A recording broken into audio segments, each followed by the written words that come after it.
이렇게 연구소나 연금 전담부서를 설립하게 되면 또 세액공제 혜택이 굉장히 크잖아요. 맞습니다. 이런 부분에 대해서 이제 국세청이 굉장히 꼼꼼하게 세무조사를 들여다보고 항상 문제를 삼는 부분 중에 하나가 아닐까 싶습니다. 그렇죠. 절대로 보완이 안 되는 게 있습니다. 이 벤처기업 투자를 받게 되면 그걸로 벤처기업 인증이 가능하다 보니까 이 부분을 좀 활용해서 요즘 대표님들이 많이 하시는 게 이 벤처 투자 조합을 활용한 네. 소득세 공제 혜택. 요게 이제 좀 또 인기로 네, 맞습니다. 인기 주제로 떠오르고 있는 것 같아요. 벤처 투자 조합을 활용해서 대표가 소득공제 혜택을 받고 그리고 그 벤처 투자 조합에 들어온 돈으로 우리 법인에 투자가 이루어지면 우리 법인에서 또 벤처기업 인증을 받는 네. 이런 절차로 진행이 되잖아요. 그래서 이 구조가 어떻게 작동하는지 또 한번 변리사님 입장에서 말씀해 주시면 어떨까 합니다. 사실은 이게 그냥 일반적인 입장에서 봤을 때 이상해 보일 수도 있어요. 이상해 보여요. 네, 왜냐하면 내가 내 법인에 투자를 하는 거잖아요. 네. 근데 사실 생각해 보면은 그러면은 우리 대기업 회장님들은 자사주를 사면 안 돼요.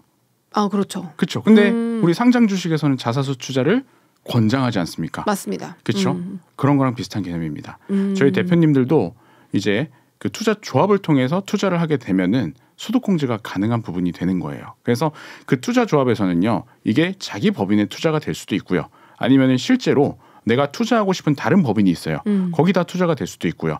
그래서 이 펀드를 결성을 한 다음에 투자가 어디다 되는지는 사실은 GP가 결정을 하는 겁니다. 그래서 투자 조합원이 결정을 하는 건데, 그래서 이게 만약에 내 법인에 투자가 된다 한들 이미 개인 투자 조합에 이제 출연을 하실 때 돈을 이제 출자를 하실 때 소득공제가 되는 거다 보니까 전혀 이상한 게 아니에요, 사실은. 그래서 요거는 국세청 질의를 해도 국세청에서 이건 소득공제가 되는 부분이다, 이렇게 나와요. 대신에 아무 기업에다가 하면 안 되고 벤처 투자조합 소득공제를 받기 위해서 벤처기업 인증을 받은 기업에다가 투자를 하거나 아니면은 투자를 한 다음에 3년 이내에 그 기업이 벤처기업 인증을 받아야 됩니다. 아, 그렇군요. 네.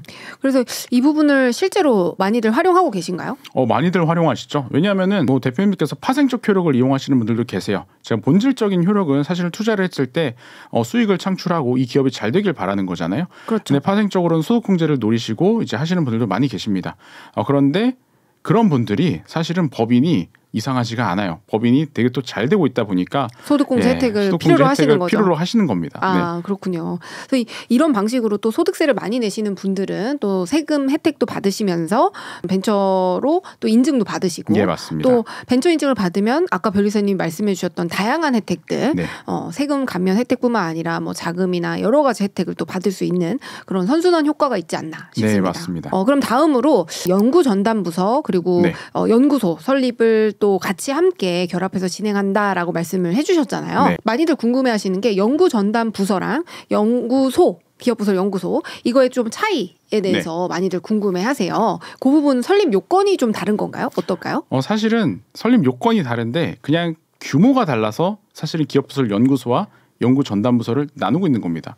왜냐하면 현실적으로 아주 중소기업이에요. 아주 중소기업에서 너무 소기업인데 연구소 요건을 너무 까다롭게 하면은 이 기업에서는 연구를 할 수가 없게 되잖아요. 그렇죠. 그러다 보니까 기업의 규모에 따라서 그건 다르게 규정을 하는 겁니다. 그래서 기업부설 연구소 같은 경우는 일단은 물적 요건하고 인적 요건이 있습니다. 그래서 뭐 당연히 이제 물적 요건 같은 경우는 뭐 많이들 아실 거예요. 분리된 공간이 있어야 되고요. 그다음에 인적 요건 같은 경우는 원칙적으로 4년제 공대 이공계생을 이제 원칙으로 합니다. 다만 경우에 따라서 경력이 인정된다거나 아니면 자격증이 있다거나 이런 분들께서는 예외적으로 또 연구원으로 등록이 가능해요. 그래서 인적 요건 같은 경우에도 연구원의 수가 우리 연구 전담부서보다는 조금 더 많이 요구를 합니다. 연구소 같은 경우는 저희가 벤처기업 인증을 받으면 완화가 되는데 일단 기본 3명에서 5명을 필요로 하고요.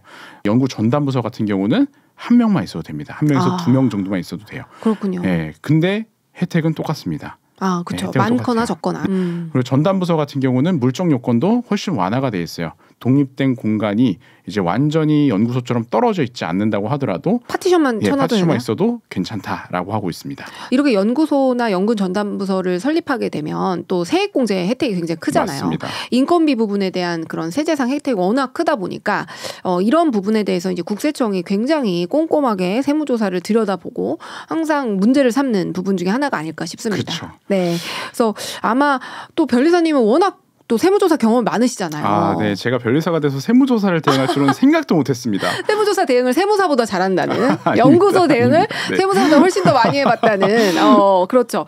그래서 세무조사 받아보시면서 이 점은 좀 주의했으면 좋겠다. 실무상 흔하게 생기는 그런 오류들 연구소를 설립하는 분들이 주의하셔야 될 부분 좀 설명해 주시면 좋을 것 같습니다. 일단은 연구 노트를 만드셔야 됩니다. 그건 기본이에요. 그래서 1년에 한 번씩 그 연구개발 계획서 그리고 매달 연구 노트는 만드시는 건 필수다. 그다음에 절대로 보완이 안 되는 게 있습니다. 바로 겸직입니다. 겸직. 네. 원칙적으로 연구원으로 등록된 자, 연구 전담요원으로 등록된 자는 연구만 해야 돼요.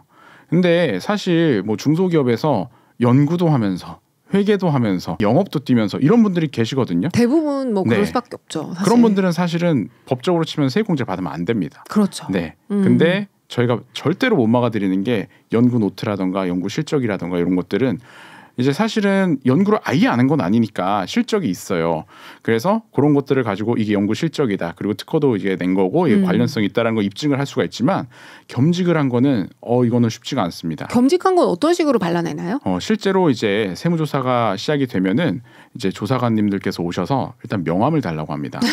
근데 명함에 영업이사. 연구원이라고 안 써 있고 영업이사 또는 기술 영업팀 또는 무슨 회계팀 이렇게 써 있으면은 이거는 바로 빼박이네요. 네, 너무 슬퍼요. 그러니까 아. 왜냐하면은 실제로 연구를 하셨음에도 불구하고 이건 겸직이기 때문에 인정이 안 된다라고 하는 경우가 많이 있거든요. 네, 그래서 일단은 연구원분들께서는 명함 자체를 연구원 또는 연구소장으로 이렇게 다 파셔야 됩니다. 그래서 명함 구비하셔야 되고요. 최근에는 책상도 봐요. 그러니까 책상 서랍에 뭐가 있는지, 책상 위에 뭐가 올려져 있는지, 그리고 CCTV도 봅니다. 그러다 보니까 CCTV 없애버려야겠네요. CCTV를 없애는 거는 이제 좀 다 없애버려야 되겠어요. 네, 없애면 좋죠. 네, 없애면 좋습니다. 근데 이게 무서운 게 연구소 세무조사가 5년에 한 번씩 나옵니다. 그러니까 5년치를 한꺼번에 털죠. 저희가 아시잖아요. 5년이라는 것은 세금에서 제척 기간이라는 거기 때문에 털 수 있는 걸 다 터는 겁니다. 가산세까지 붙여가지고 다 털다 보니까 걸리면 안 되겠다. 슬픕니다. 예, 슬퍼요. 그래서 저는 사실은 이렇게까지 얘기를 해드려요. 그러니까 이게 세액공제 목적이 아니라고 하시면은 세액공제는 너무 심하게 받지 마시라. 딱 인건비에 대한 부분만 받으시라고 말씀을 드리고 뭐 재료비라던가 아니면 기타 연구 뭐 재고비라던가 이런 것들을 연구비에다가 충당하지는 않으시는 것을 추천드립니다. 인건비 부분만 이제 맞습니다. 연구인력개발비 세액공제를 하고 가장 중요한 거는 겸직 여부. 예, 맞습니다. 겸직을 하지 않는 것. 이게 제일 중요하고. 네, 맞습니다. 네.